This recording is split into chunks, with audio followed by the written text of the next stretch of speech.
Good morning, everyone, and welcome to church, to online worship service. We're excited to bring you this worship experience for our children today.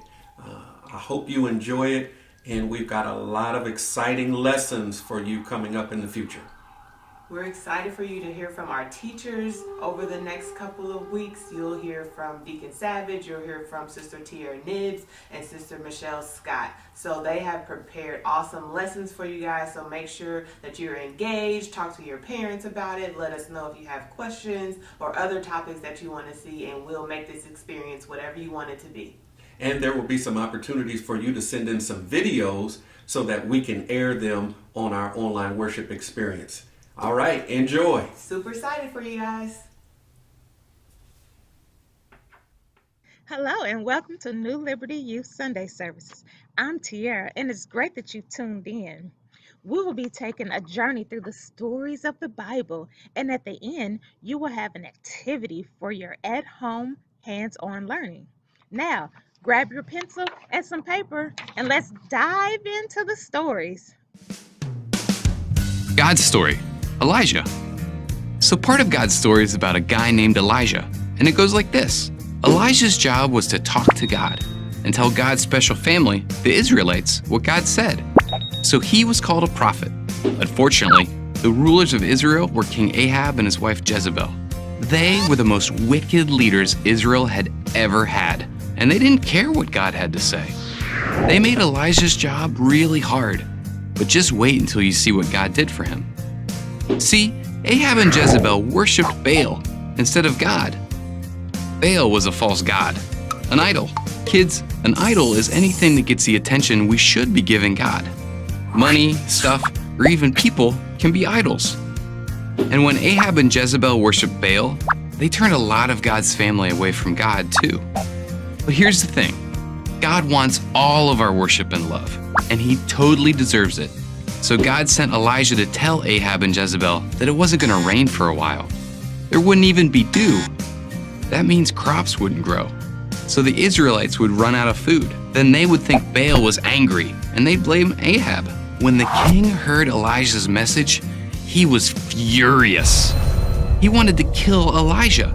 So God told Elijah to go hide in the wilderness. And just like he had said, there was no rain. In fact, for 3 more years, it was dry. But Ahab and Jezebel kept right on worshiping Baal and asking him for rain. Of course, that didn't work. So they stayed mad at Elijah too. They actually killed as many of God's prophets as they could find. But all that time, God kept Elijah safe. And Elijah kept telling people to believe in the real God. A few did, like a widow who saw God do miracles through Elijah. But most kept worshiping Baal with Ahab and Jezebel. Finally, in the 3rd year of drought, God told Elijah to go talk to Ahab again. This time, Elijah challenged the king to a contest that would show who was real, Baal or God. Ahab brought 450 prophets of Baal to meet Elijah at a place called Mount Carmel. They built an altar to worship Baal, and Elijah built an altar to worship God. They both prayed for fire and then waited to see whose God brought it first. And since Baal was a false god, you can probably guess who won. Yep, God. In fact, he sent so much fire, it burned up Elijah's altar and everything around it. After that, Elijah prayed for rain, and God sent it. It seems like maybe Ahab and Jezebel would follow God after that, right? But they only got more angry. Jezebel sent Elijah a message that she was going to kill him, so Elijah ran away again. This time because he was scared. Even though God had kept him safe for years, he wanted to quit being a prophet. He didn't think anybody listened to him anyway. He laid under a tree and said, "I've had enough, Lord." Then he went to sleep. God must have understood how Elijah felt, because guess what he did?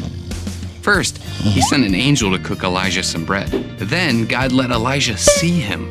Elijah had talked to God a lot, but he'd never seen him.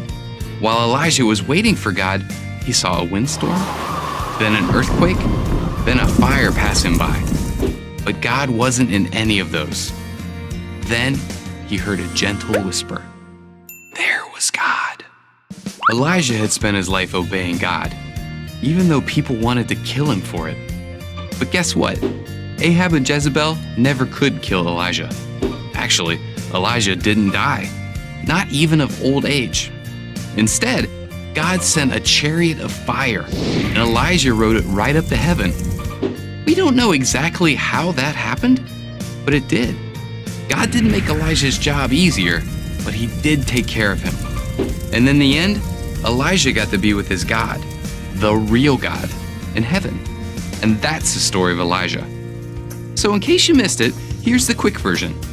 Elijah was a prophet. Ahab and Jezebel worshipped idols. Elijah gave them messages from God. They got mad. God told Elijah to run away. Elijah proved God is real. Jezebel got mad. Elijah ran away. He wanted to quit. God was gentle with him. Ahab and Jezebel couldn't kill Elijah. God took Elijah to heaven in a chariot of fire. And that's part of God's story.